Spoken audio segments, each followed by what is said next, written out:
The Talking Leeds Podcast with Arron Marshall and George Brooke.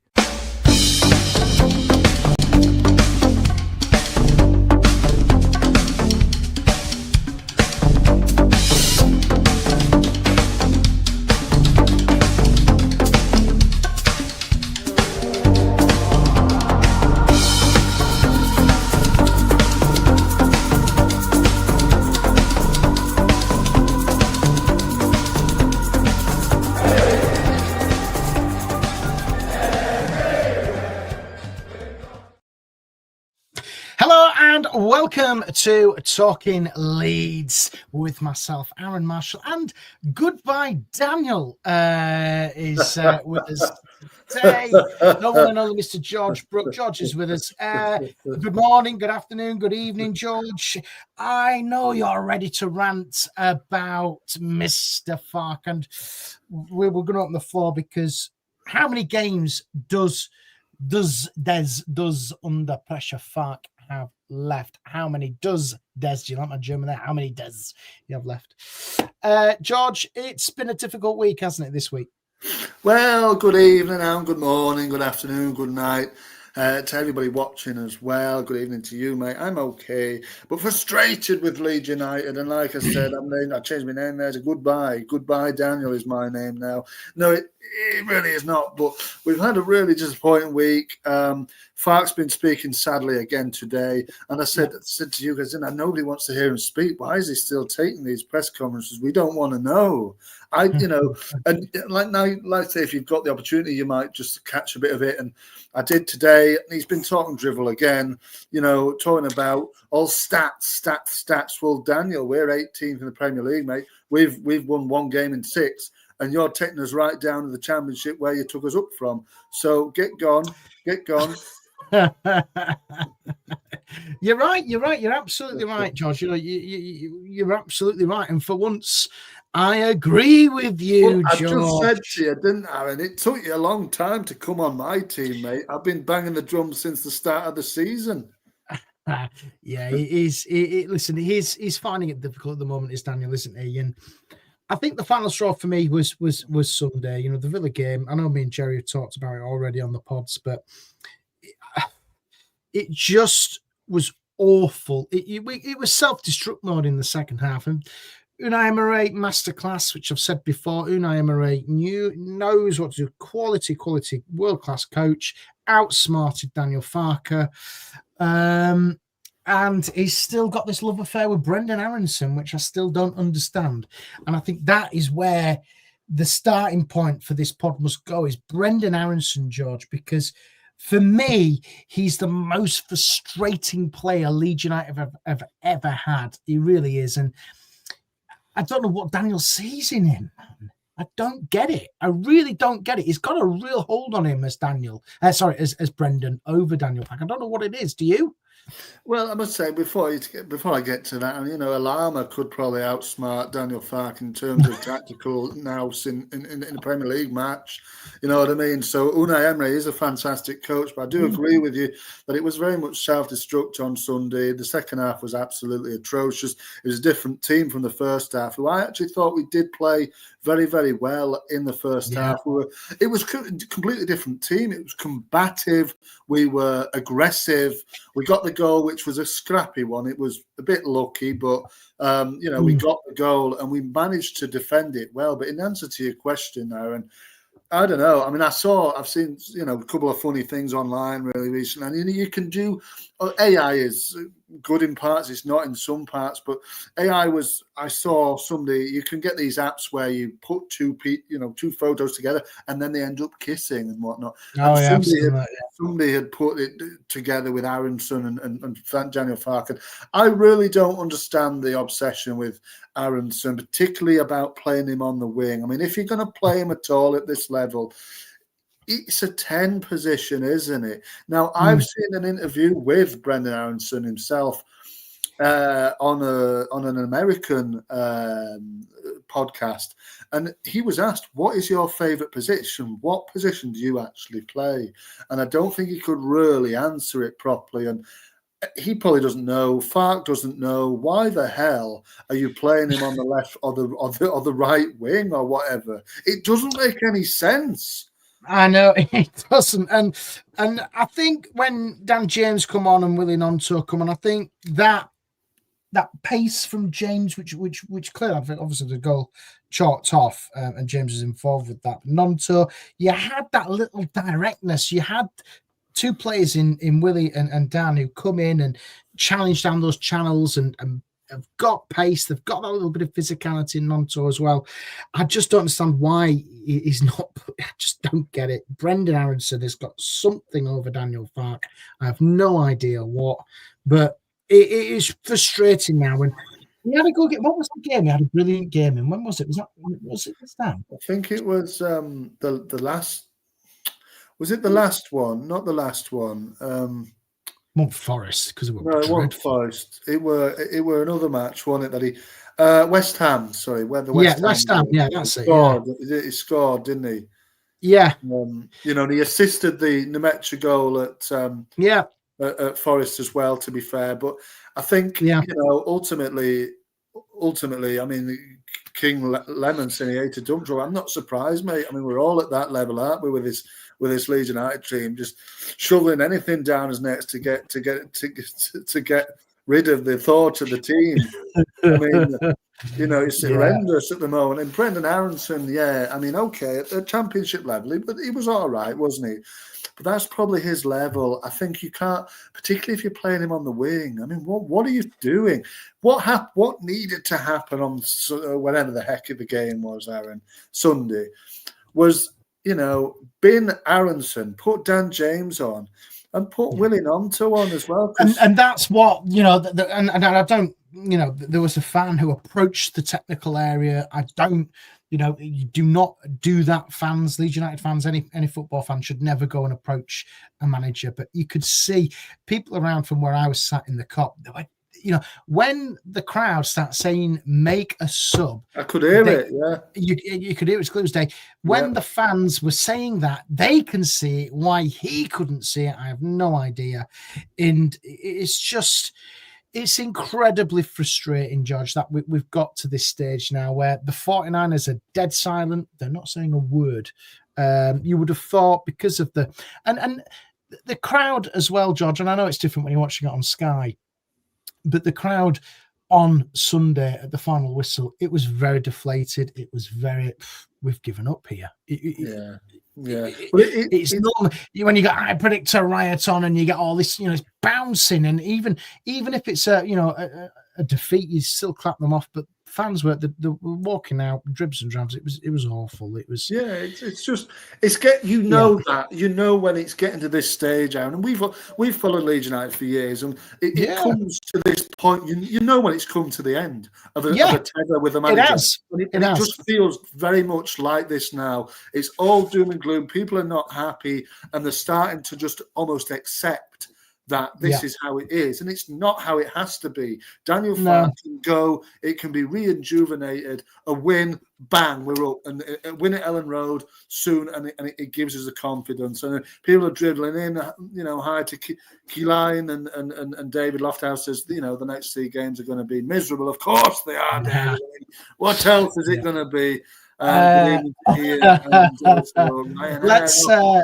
Let's jump into the comments. So good evening to Jimbo as Sky forced an early, but they keep trying, but we don't talk to him. Good evening, Ian, and Ryanair is clearly Ryanair off. What a great name, Ryanair off. Do you like Ryanair? KFC Ryanair is it tonight, Ryan? KFC for you, fully loaded meal or something. Do a veggie option. So it's just doom and gloom at the moment for Leeds, isn't it? There's no real.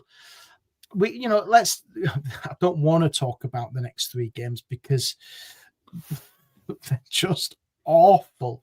I might just switch off from Leeds over the next couple of weeks and just hibernate, just hide away from watching any Premier League match of the day, etc.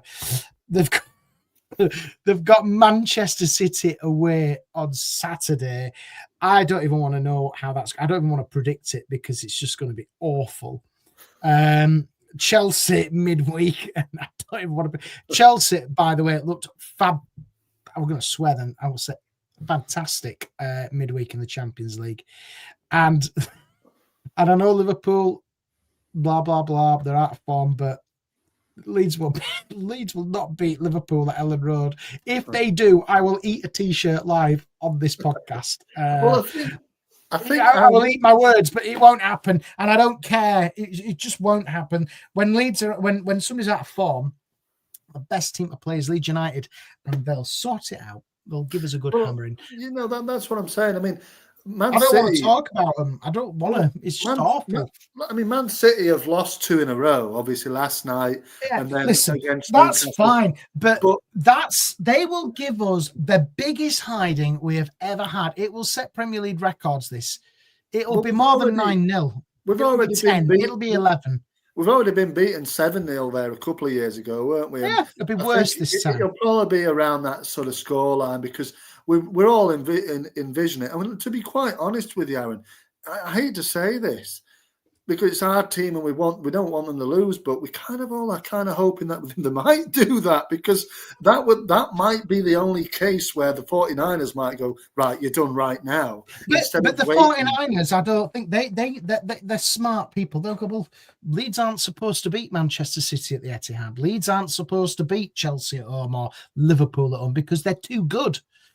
They might think that and think, sod it, we'll just wait till Brentford and might have a shot. But that's London. We don't win in London, Mr. 49ers. I think ultimately, Arron, if you the badness is there, 5 defeats in 6.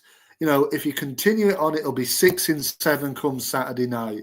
And then where does it end? 8, it's never 8 in 9, 9 in 10. Exactly. It's not going to end on Wednesday, is it? And it's probably not going to end the following Saturday. So what's the point in continuing it?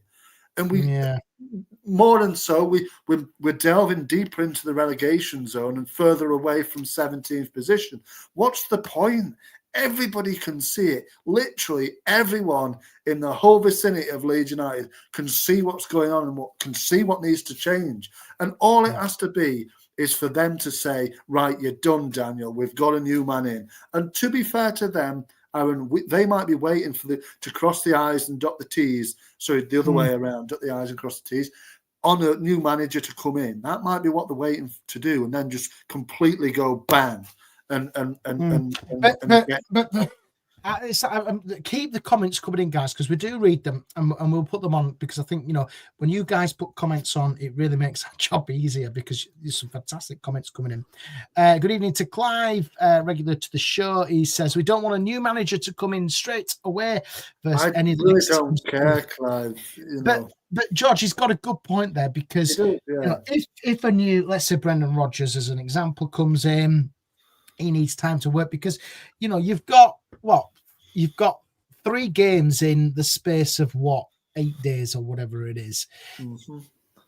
You can't have any impact as a new manager, head coach, whatever you want to call these guys. You can't get your ideas down. You can't get your ideas across because the game's coming too quick. What they should have done is they should have done this in the international break. Yeah. They should have made that decision there. But why don't you, I think it's a great point because ultimately they're going to lose anyway. And if you're going to get some momentum, et cetera, you need to, make that call. So if we sack him now, it'll take them a few days, a few weeks probably to get somebody else in. I don't think it will. That's what I'm saying. That's what they're waiting to do. They're waiting until it's completely sorted with a new manager to then say, right, Daniel, you're done because the results have been shit. And, and the fans have lost all confidence in you. And when the fans lose confidence in you, I mean, how low must he feel, to be fair, when the whole of the stadium or the whole of one stand where you are, Arron, is screaming at him in the 63rd minute or whatever to say, make a sub. He's the damn manager. I mean, you know what I mean? And he knows as good as anybody that the fans are well against him now, and it must be difficult. But that's your job. You've just got to keep going until you're relieved of your duty. But easy here. Look, Farke said last season was the best in Leeds history. Well, he keeps banging on about that, but that's gone. It's done. Yeah. Ian Barry says Haaland will tear us apart single-handedly, and then Chelsea will batter us, and in shocking form will also batter us badly. Well, it's right. It's right. Well, yeah. I mean, it's Estevao, isn't it? Estevao Willian. We know, but the world is getting to know him. Obviously, we knew him before. I'm talking Brazil ball for Palmeiras, but he's now showing what he's good at, isn't he, Estevao? And that goal on whenever it was Tuesday was very, very impressive for a young lad. But he's a great player. I'm sure he'll have a bit of a say to say in the game. Interesting. The South Sam did start it off, David, but it also went to the top. It made its way around the ground. Let's be honest, it wasn't just one particular stand; it was everywhere. Everybody was shouting it, and you could clearly see it. Let's have a look here in the comments. This is a great name, Easy B says Farke said last season was the best in Leeds history. It was on paper. You're right there, Mr. Farke, but it was hard to get there. In this, Aaron, who cares? It's gone. It's gone, it's great that it happened, but you can't just live off what you've done, last year, 2-3 years ago. You've got to keep evolving, and it's gone stale. Like I said, we've watched Leeds United for years now and followed them, and you can understand when it's getting to the wall of the managers just slamming against it and nothing's happening. It needs to change. But ultimately, and like Clive says here, a new manager bounce needs to be against clubs who aren't the rich six. Those top six, your Cities, your Liverpools, your Arsenals, all those big boys who are coming. Anything you get against any of these teams is a free hit. And it's a bonus. It really is. There's 12 games there, probably 14, 16 games where you're not expected to win, when you look at the top 8, because they're just too good. Which is fine, but you know what I mean? Would you? Yeah, but if you want a bounce, and you want some momentum to go into, dare I say, easier fixtures such as Palace, Brentford, Sunderland, those 3 are where you want to be targeting points, because the other 3 before that are they're just too good. Yeah, they are. It pains me 6. I don't want to see Leeds win. I would love to see Leeds win and pick up something, anything. But at the other time, you kind of wouldn't as well, because you want the manager to go. I mean, But even if we sacked him now, George, realistically, who's going to come in at this stage? They'll want to wait. They'll want to wait and get the right one in. They've got somebody lined up already. You look at the bookies. Svensson's turned it down. Bo Svensson, or whatever he's called, he's said no. I'm not interested in Leeds United. Steven Gerrard is heavily linked. The 49ers like him. Brendan Rodgers has also been linked. I quite like Jerry likes Cesc Fabregas as well, but I can't see them going, coming to us. For me, I'd throw the book out and try and target somebody in the Premier League, but they won't do that. They'll probably go abroad. But I don't know. It is really difficult, but something has to change. Of course it does. The manager has to change. We all know this, and I think somebody's made a comment further up. It's Ian, isn't it? It doesn't help when Villa score immediately in the second half and Farke ain't even out to see it. I don't know if he was or not. I don't know, but it's the point where I understand. This is what you were talking about earlier on in the season, Aaron, about individual errors. But I think you've got to see, and rightly so, that it's the manager that is the issue. Yeah. Listen, you look at Brendan Aronson as an example. He was so poor in that second half. I don't know how he stayed on that pitch for as long as he did. At one stage, he won the ball, and the goal is there, the goal is here, but he decided, I'll go this way. Yeah. It was bonkers, and I just think whether he wasn't looking up, I don't know. But also, George, there has to be an element of blame to the 49ers here. it all boils back down to recruitment. The recruitment in the summer has been poor, and it is costing us. And that recruitment, which Leeds did, we've spent 100 million quid, but look at the return you've got. You've got some very, very poor players. If you look at that squad there, I don't think Stack is anything which is made out to be. I don't think Calvert-Lewin, I know he hasn't got the service. He's not great. Nemecha, workhorse, but has he blown me away? Not really. You know, Bijol, great for his country, crap for Leeds. You know, Perry, like the goalkeeper, my God, 20 million quid or whatever we paid for that crap. We've been really poor in recruitment. Recruitment. You look at it. Has he really set that team alight? No. I was really disappointed with Okafor on Sunday, mate, because I think Okafor was at fault for the equaliser. Why are you not tracking Marlon, who's just come on? What? You're just lazy, man. Just track back. And the whole defensive situation, Pascal Strout basically had Mr. Rogers' shirt off his back, and he still managed to get a toe in front of him and scored a goal. So it was individual errors for me on Sunday, but I've gone well past the point of even caring about who's making mistakes. He's all on the manager for me all the time, and you know, look, easy bees, no, not at all happy. You know, no players with any sense would sign for a clown like Farke. And I don't know. I mean, you know, who knows? I mean, Jimbo's asking for me to be the manager. Well, I'll quickly get me badges, Jimbo, and get on there. And you know, you hear your advice falling out with the manager. I wonder. You won't last 2 minutes, George. It's as simple as that. No, of course not. I mean, you know, look. I think Villa, you know, and you know, rubbing the hands together. You knew. I don't know. Was the goal in front of you, Arron, or was it the opposite end of the? Both goals at the south stand. At the other end. So you know, I knew exactly what was going to happen the minute that he gave away that free kick. You knew it was going to go in the net. What was the goalkeeper doing? I've no idea. You know, the man. They're all going on about how good this shot was, but for me, he actually made it even harder than it was for himself to score that goal with that technique.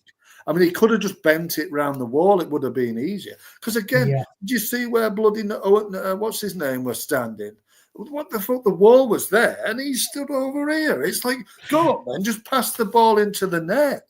I know. What was that about? It's frustrating. The way they crumbled was just.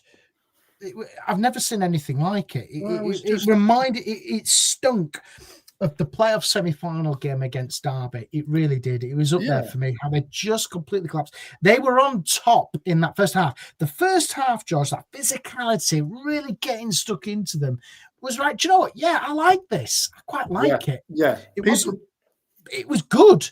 You know, they were fine. They were competing. They were making it very physical, very difficult. It was Leeds of the first couple of games of the season. But, you know, Goodmanson getting some good positions as well. He needs a good shout out because I do quite like him as the only summer signing, which has kind of really worked for us. But you're still relying on your old boys. And Tanaka, you know, I know he was taken off for a sub because he was at the risk of a red card. But you're still looking at your old boys, your old championship boys to kind of get you out of the shit, really, if I'm being honest. You know, he threw Pirro on, he threw Tanaka on. I know Tanaka came off, but he took him off for... who did he take him off for? Stack. It's just... I don't know. It just... Joe Rodon was fantastic, by the way, as well. Really rate him. Real workhorse, but I don't know, George. I can't see. You look at that squad now, and I can't see a way Leeds get out of this unless they spend a lot of money in January. I think Joe's the only one who's really quite steady with his performances. Pretty much, he's stepped up. Joe Rodon has stepped up from the Championship to the Premier. He really has. He's a very good player, but other than that, like you said, Arron, it's the same old adage for Farke is, we're losing the game. Let's throw on all the attackers and see what they do. And that was exactly what he did after Villa scored. But this is the problem. This is the problem, George. The attacking quality which we have is not good enough. So Of no matter course if you put 10 Pirots on, it's not going to get you a goal. If you Of put course 10 it's not. Dominic Calvert-Lewins on, it's not going to bloody change the dynamics and things like that. The equaliser which they had was handball. It came off Dominic Calvert-Lewin's hand. You think, oh God, it was just. I mean, that was ridiculous, wasn't it? Because he's a professional footballer. It was just ridiculous. I mean, you know, why can't you get your hand out your way? If it goes off your chest, it's a goal. It doesn't matter. You literally get your hand out the way and it's in, and it's an equaliser. I mean, at that point, I'm sort of thinking, fuck it. I don't even care if we lose at this point because I wanted the manager to go. And, you know, a draw for me, it might as well be a defeat because at this stage... A draw would have been all right, though, George, in the grand scheme of things. Yeah, because it would have been a point gained. But that's what I mean. You're giving... That's what anything now is giving the ownership and Edwards hope that they might turn it around. And we really, the bigger picture is Daniel Farke does not need to be manager of this football club for any longer than he's going to be. So why give them another opportunity to say, actually, we've drawn at Villa against Villa. Oh, what a great result! We beat City. Wow, he must be a great manager then. Well, let's give him a 5-year, 500 million year contract, and you know what I mean. So you almost wanted it to just roll down because you can see that the confidence. He's at that stage now where I feel he's taking us as far as he can go. He has. But in his slight defence, he's taken us as far as he possibly can with the resources he's been given, in my opinion. You look at the crap which we've bought. They haven't been good. The recruitment, Adam Underwood, new into the role. He's been given a chest of money. He's gone Victor Orta style. I'll go into Europe and get some bargains and try and turn him into Premier League players, and it hasn't worked. The recruitment area is poor, and when we do get relegated, because I'm quite confident that we will be relegated, it's going to be a massive rebuild job, if I'm being honest. But like what Ian says there, to be a good goal scorer, you need good supply. But the problem is the attacking players, which Leeds United have, are not good enough. That's the issue. I agree that a lot of our attacking players aren't good enough. I think we all know that more could have been done in the summer. They chased bloody Piaccio, whatever he's bloody called. Piaccio. No way coming to Leeds. Oh, yeah, he might come down. No way. Waste of time. They put all their eggs in one basket. Yeah, they did. And I think that's the problem, isn't it? I think Okafor was, whether he was going to come or not with Piaccio, I don't know. But, you look at it, I think Okafor probably was going to come anyway. But I think you look at it and you think, actually, Clive's rolled it down for us there, hasn't he? 103 million. Well, let's have a look at these players, George, here, which have come in. This is what Clive says. Okafor, 19 million quid. I don't think he's a 19 million pound player, if I'm being honest. He's not very good, in my opinion. I've been on his case now for a while. I haven't been amazed by him. Stack, same. Not blown away that he's had a free kick, and you think, oh, bloody hell, he's shit hot. He's shit. Bijou, we haven't seen enough of him, but again, you look at what he's coming up against. I think we're defensively better with Strauch and Rodon. Perry, I don't want to talk about him because he's crap. Longstaff, I like Sean Longstaff, but he's very gone under the radar at the moment as Longstaff is obviously injured for the weekend. Goodmanson, bargain that. Justin, 8 million quid. We haven't really seen enough of him. Bornau, God knows where Sebastian is. He's probably, it could be anywhere, that lad. He's injured again, I think. We'll never see him. We'll never see him. I tell you what, I'm going to make a bet with you, George. I bet we never see Sebastian Bornau play for Leeds. I think we will. I don't think we will. I think he's got, he will, he's what he'll do, where he's just going to the under 23s and just sit there for a while. The Betcher, again, Calvert-Lewin, 103 million quid spent. It's not enough. We need more. So completely agree with what you're saying there, Clive. And you look at that, George. You break it down. I've broken it down. What do you think? I mean, look. If you look at it, me personally, I quite like Okafor. I think he. I know he didn't. Why? I don't know. I know he didn't have the best of games on Sunday, for me, was how has he set that Leeds United team alight? I think he has that little bit of magic that can just unlock something. You can see it. I haven't seen it. You can see it in spurts. It's not been consistent enough, but no. I think No. I think if you look in the comments, get people in the comments. Come on, what do you think about Okafor? I see that Okafor can have his place in this team, and for me, you break it down. I've said to you guys, 4-4-2 with Okafor and Willie Gnonto on the wings. Because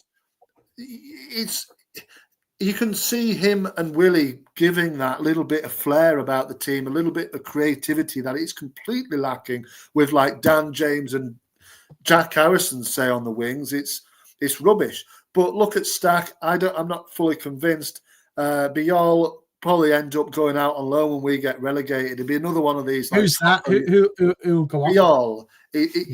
We'll get relegated. He's got like a 4-year contract or something. He'll spend his rest of his days on loan in Spain or Italy again or whatever until we go up, and he might come back.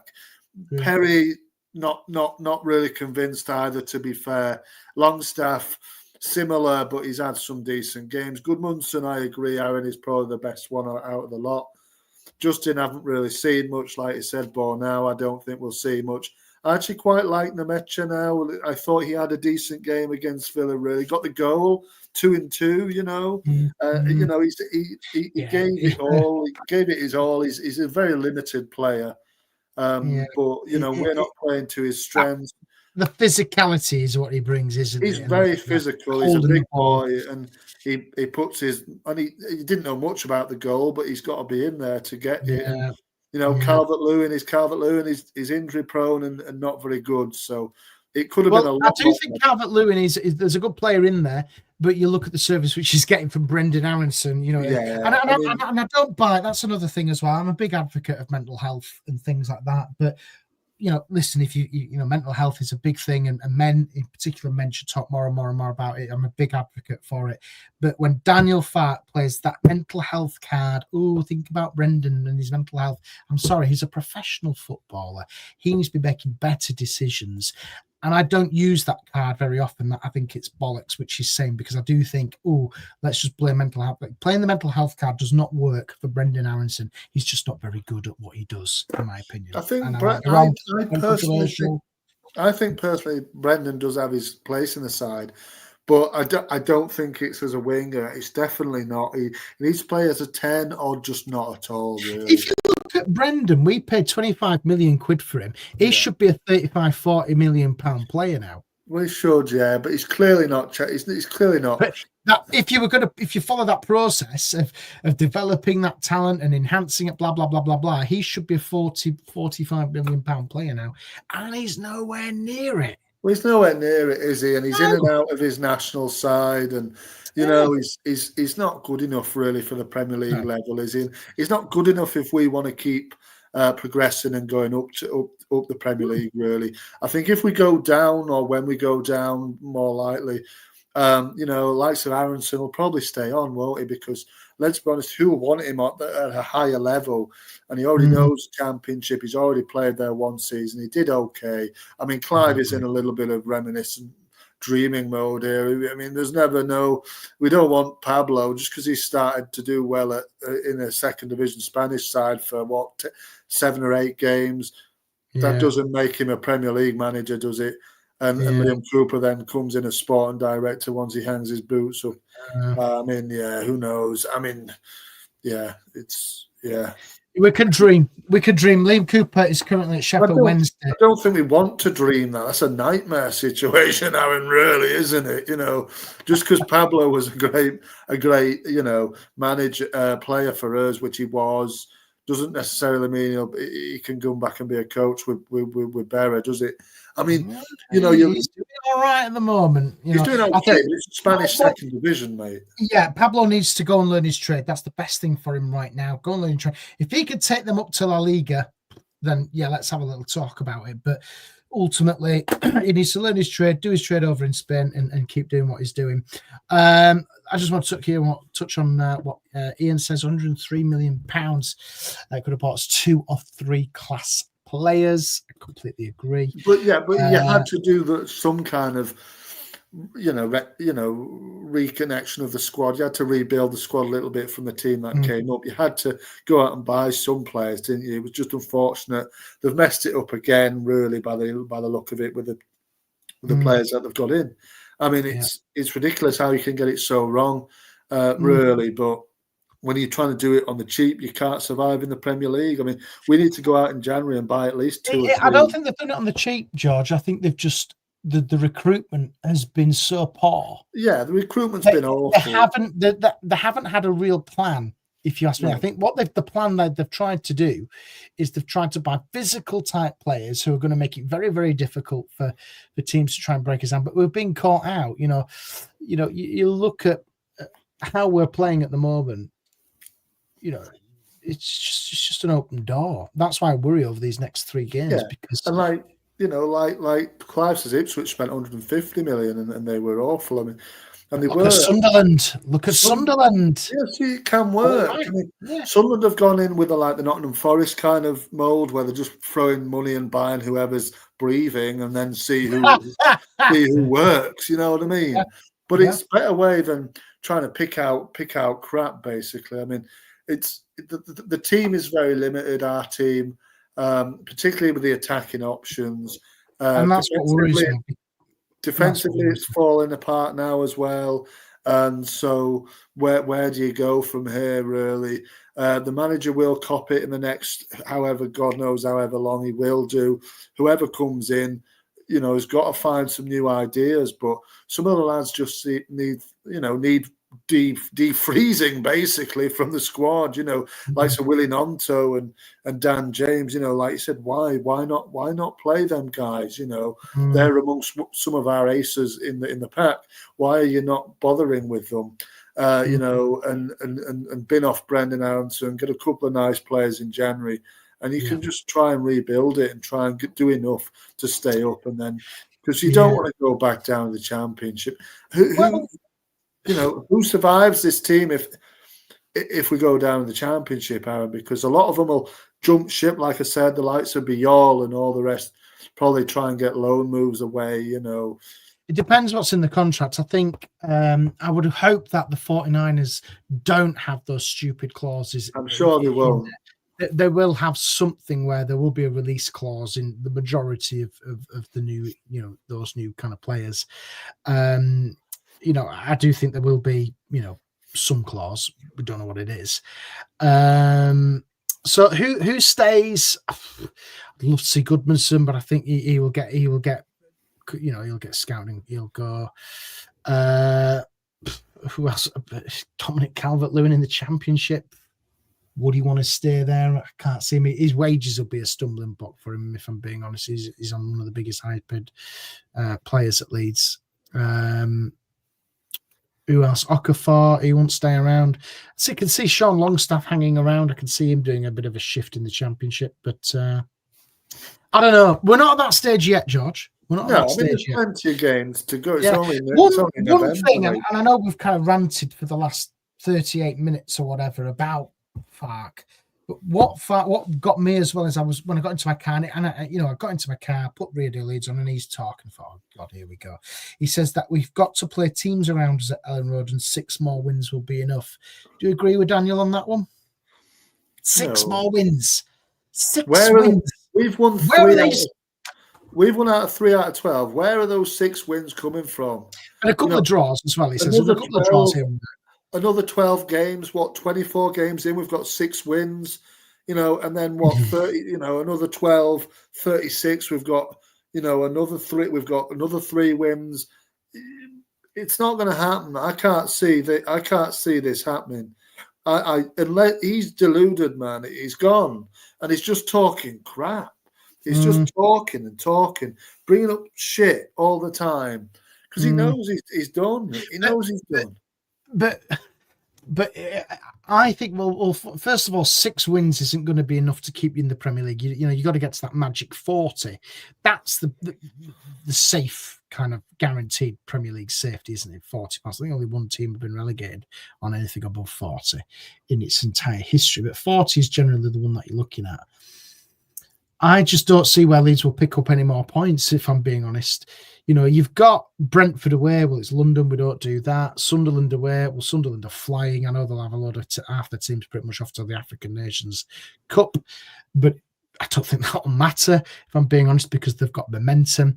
And then you go into the new year. I know you've got Manchester United at home, which will be a great game, great occasion, but I don't see them picking up anything from there. They play Liverpool as well on New Year's Day. Who else have we got? Newcastle away? Well, no. Fulham at home. Now you're going into the 17th of January. You could have completely way out of touch by then. But this is the thing. This is the mindset that you get into when things are going bad, when you can't see the light, because Farke's got Forest at home. It's just... Let's be honest, Aaron, we will pick up points along the way somewhere, but because we can't see it right now, because the manager and everything's so defeatist and abject, you can't see you can't see where the winds are coming from. But as soon as he gets sacked, the light will come, and you'll say, maybe we have got an opportunity here, because the new manager will put in nice, a new sense of, we're all right. New ideas with this depleted squad, and hopefully going into January, you can then try and entice 2 or 3 players to come and join, because that's exactly what we need. Maybe even 1 or 2 more than that as well. It needs to be a busy January, because being dead in January and doing no business, it won't wash. We will go, and regardless of who the manager is.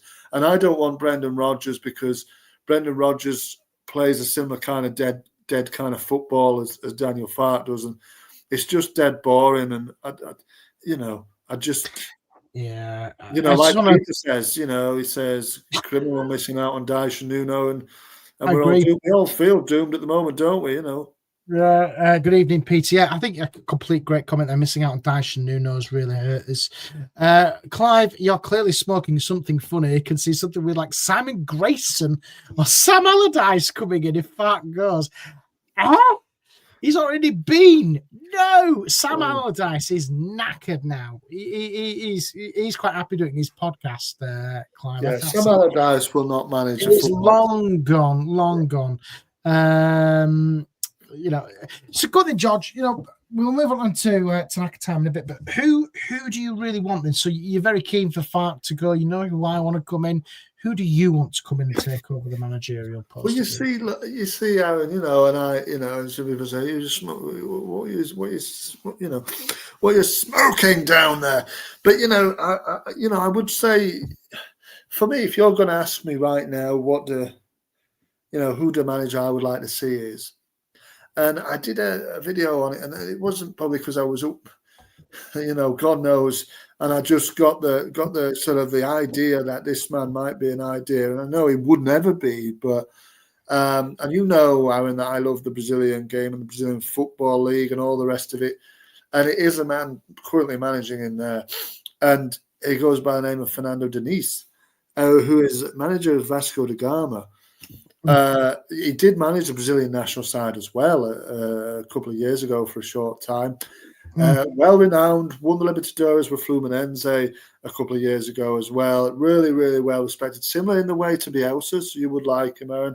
He's got a kind of an out there, outlandish way of playing football, which is, which would be extremely interesting. This is what I think Leeds need, some kind of manager who would mix it up, because Bielsa came in and everybody was like, what the hell, where have they pulled him out from? You know what I mean? In terms of how they managed to pull that. And in the second division as well, I think Leeds need something that would completely bamboozle the opposition to the point where they'd be like, we don't even know how to play against this kind of thing.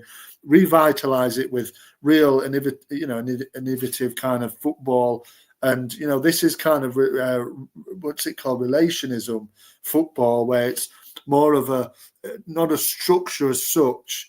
They're playing in sort of clusters, It's a bit of a tiki-taka kind of thing, little flicks, tricks and 1-2s to get space and create the space to get goals and stuff. So, you know. Yeah, well, I can't see it personally. I think it's a bit of a gamble, but you never know. I just want to give you the odds on Odds Checker. If you do gamble responsibly. I would also, just a minute, Aaron, before you do that, I would also like to see something like that, you know, if you're going to go with something like a tried and tested manager, go for something that's a little bit different. But if you're going for like a younger, new age kind of manager, you know, maybe you're looking down at like sort of like Johnny Heitinger or something like this. You know, it was just relieved that Ajax, wasn't he, of his duties, was, you know, was second to a slot last season. You know, Avalu Arbeloa, former Liverpool player, is managing the Real Madrid B team as well. You know, plus things like things like this. You know, Fernando Torres, perhaps Atletico Madrid's sort of youth side second team. So you might go down that, and that's the kind of way that like the Cesc Fabregas kind of situation. So these are the oddschecker.com. If you do gamble responsibly. Bo Svensson 7-4. Carlos Corberan. Now that's come out of nowhere. 7-4 is joint favourite with Bo up there. I don't know. Brendan Rodgers is 2-1. Gary O'Neill is 12. I know Alfie likes Gary O'Neill at 12-1. He was on, I don't know what he was thinking. You know, Gary O'Neill. I mean, Marco Rose is 16. Fat Frank is 25-1. And then I like looking at the rank outsiders. Gareth Southgate 33-1. Bielsa coming back, well, that'll never happen. 33-1. Steven Gerrard, who has been linked already, he's 33-1. Mark Robbins 33-1. And Michael Beale 50-1. No idea why he is, but Michael Beale, my God. But Carlos Corberan, he wasn't in the running. I always do keep an eye on it. He's come out of nowhere there. Yeah, but I think it's just guesswork, Aaron, personally. I think the bookies know, the bookies have some. I don't know, maybe, but, you know, I think it's Carlos Corberan wouldn't be a good idea, I don't think, really, would it? I mean, it's a gamble, isn't it? He got sacked by Valencia.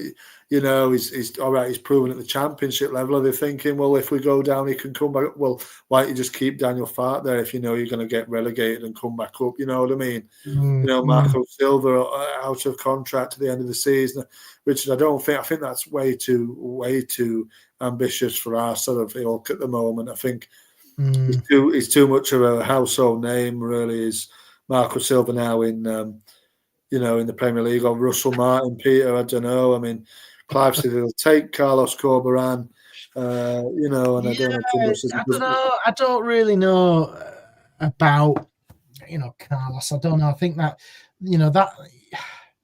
that story's gone, hasn't it, really? Yeah, I think it has. And Neil says he'd rather keep Farke if Rodgers is in the running as well. I'm of a similar kind of mindset, to be honest.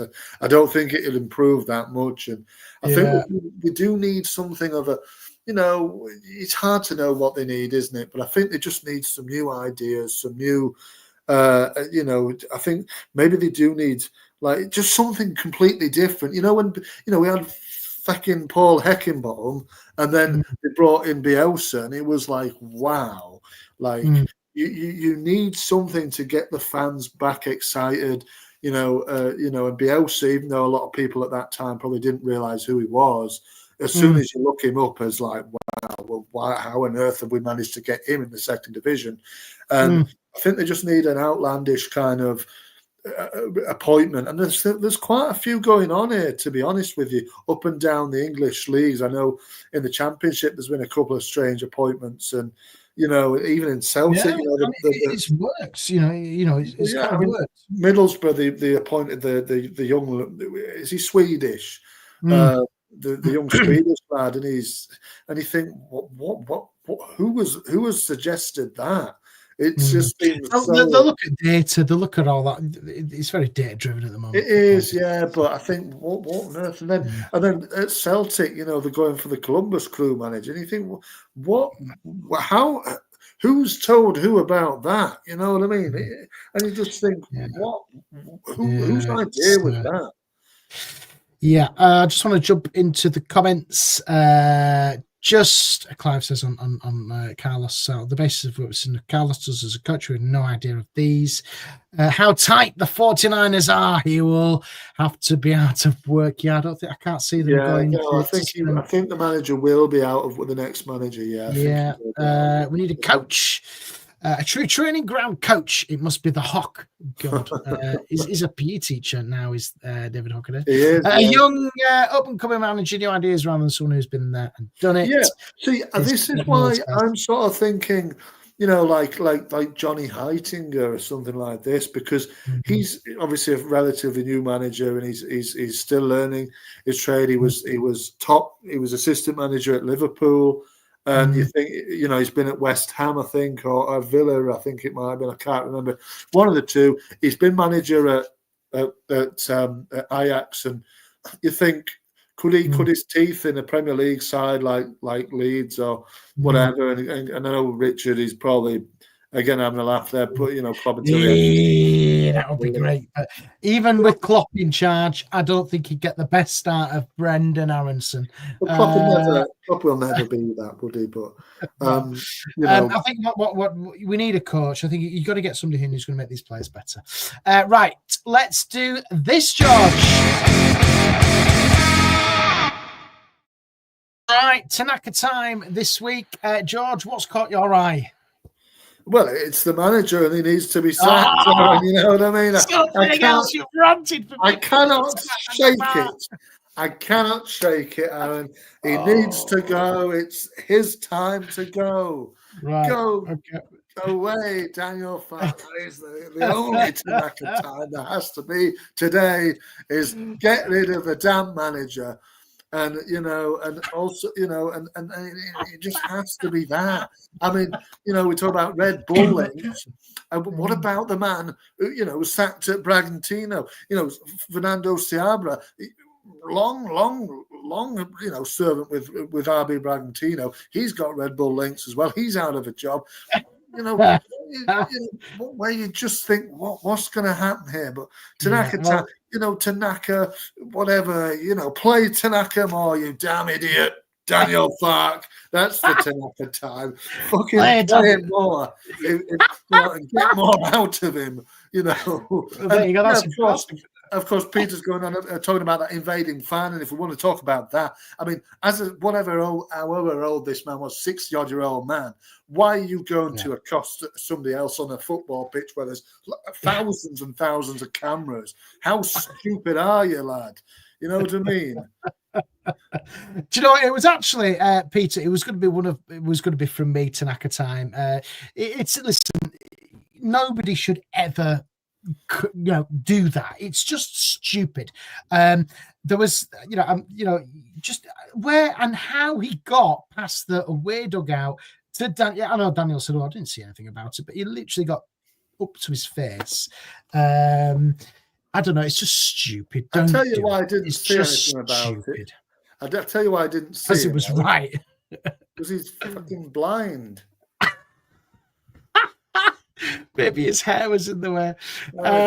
Blind, it's just stupid, isn't it? Listen, you don't do it, and then if don't, I know you just don't do it. The consequences is too big. He's going to get a ban order and whatnot. You just don't do it. Just don't do it. Let's have a look. The fan coach is Sunday League with no release clause. It could be our guy. Anyway. I mean, Tanaka, I just want to go through a couple more Tanakas. Tanaka time here. I reckon Tanaka will get more game time with Sean and Anton out, says Clive. And another Jimbo. Jimbo's here. My Tanaka time is Tanaka. Did you see him snap that player's leg when he was playing for Japan? Yeah, it was pretty bad, that. So Tanaka's getting a little bit of I don't know, bit of limelight. Tanaka time next week. We'll be back. So, George, let's get into it then. Leeds United's next game in the Premier League is Manchester City away at the Etihad.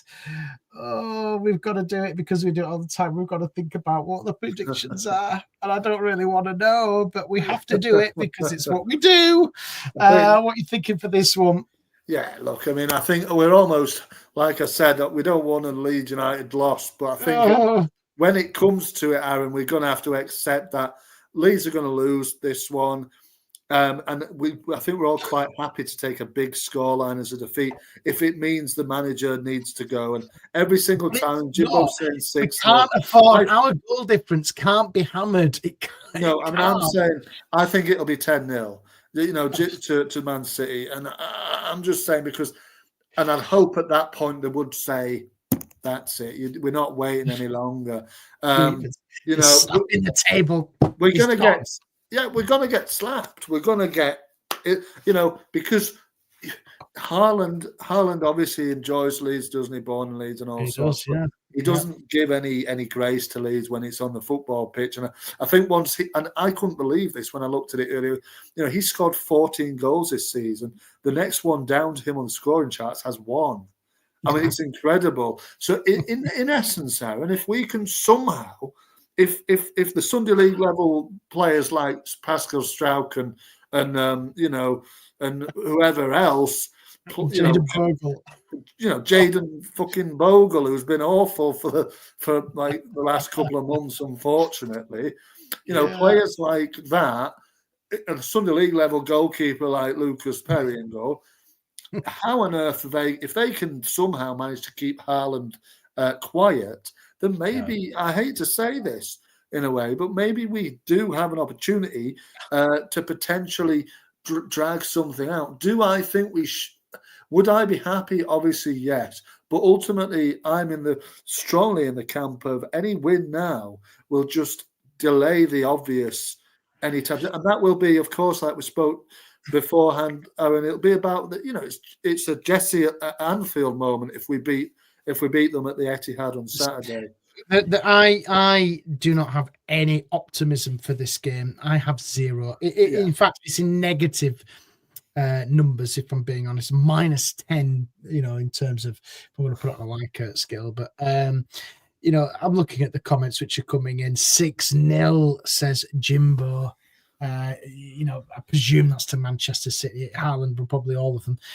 Richard says 4-0. Jimbo says Haaland to score 5. Bogle has screwed up his fantasy team. Mamouche, the most expensive backup striker in Premier League history. Well, listen, you'd have a field day against Leeds. I think all of them will, mate. I think they all will. You look at, but you do look at Man City, and they're not even that. They're not that. They're in that transition, aren't they? They're in a transition. They're not as good as what they were, and I think I watched them against Newcastle last week, and they weren't that good. And I think like if you can get at them, they can be got at if you apply yourself properly. But this is the big but. We don't have the quality to compete with them. No, the problem here with Manchester City is this, and we saw this with Spurs at home. When you're coming up against these big boys, Arsenal as well away, they are 4, 5, 6 passes ahead of you. Yeah, they're a lot. That's the level that they are at. It's up in. It's world class. Yeah. These teams which come up, that they are, and they're 5, 6, 7 passes ahead of you. You can't even scramble 4 before they're onto you, and you won't even get out your own half. I just feel like what Jimbo says. Yeah, I'll be going to be watching the Formula 1 and rugby this weekend. Mark, he's here in Mighty Leeds. Here he is. Fat must go. Fat must go. We agree. But for me, I think this is going to be really difficult. I can see this. I'm going to go one more, George. I think this is going to be a record defeat for Leeds in the Premier League, and I think it's going to be a record broken in the Premier League. I think Manchester City, unfortunately, are going to win 12-0. Wow, I mean, that is incredible. I mean, 12-0. It's going to break records in the Premier League. I don't know what our longest is. It's probably 7-0, isn't it, against City a couple years ago? But City. The problem is with them. Once they get one, if they're in the mood, they can just fly them past you. And that's why I'm saying to him, I know you think Arron's been ridiculous here, but I'm not, because they've had 2 defeats on the bounce.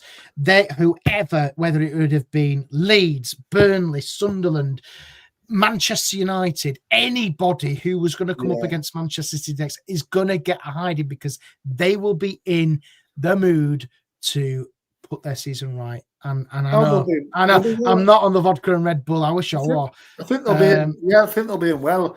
They'll be well up for putting us to the sword, because they'll think we're there for the taking. I agree. Yeah. But I think 12-0.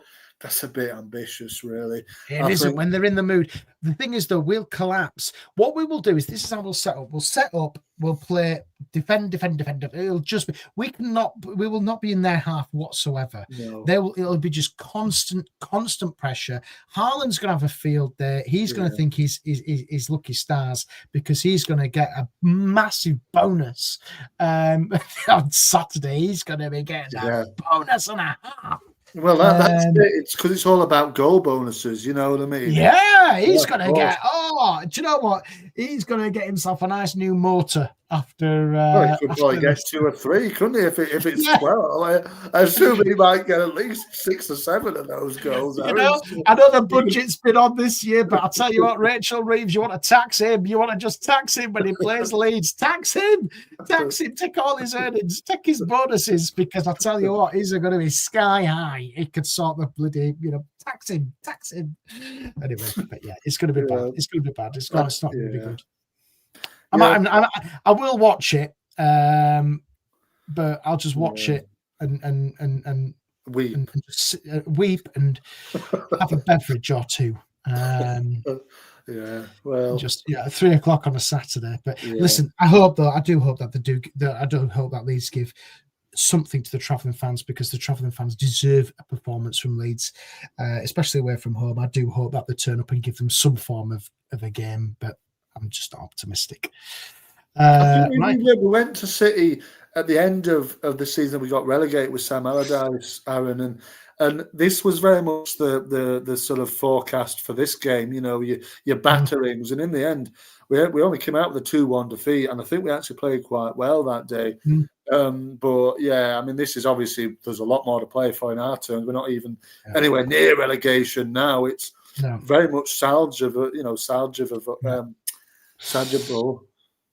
Yeah. I just want to touch on these. Yeah. Mighty Leeds says 5 at the back and whatever past that. Listen, we won't be. It'll be 10 at the back for Leeds. Nemetcha's going to be playing centre half. 1-0 first half, 5-0 second half. Our second half performances are a mess, says Richard. Yeah, we get taxed. No, we don't earn from this. We just do it for fun. Right, Jimbo and everybody else who's listened to us, and goodbye, Daniel.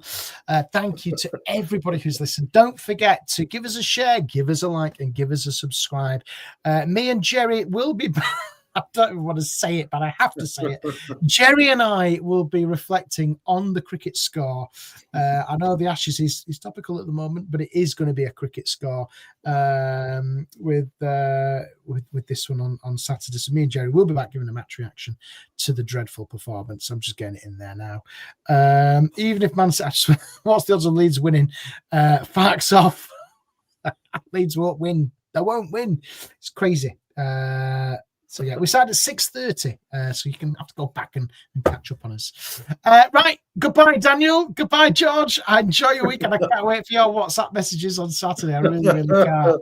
I might have to take some screenshots and put them on for everybody to read when you put that into the old LS11 group, which you do, which I think is hilarious. And we might have to share some of these messages with the gang who are watching us. So yeah, I can't wait for that. In fact, I will do that because you will be in self-destruct mode.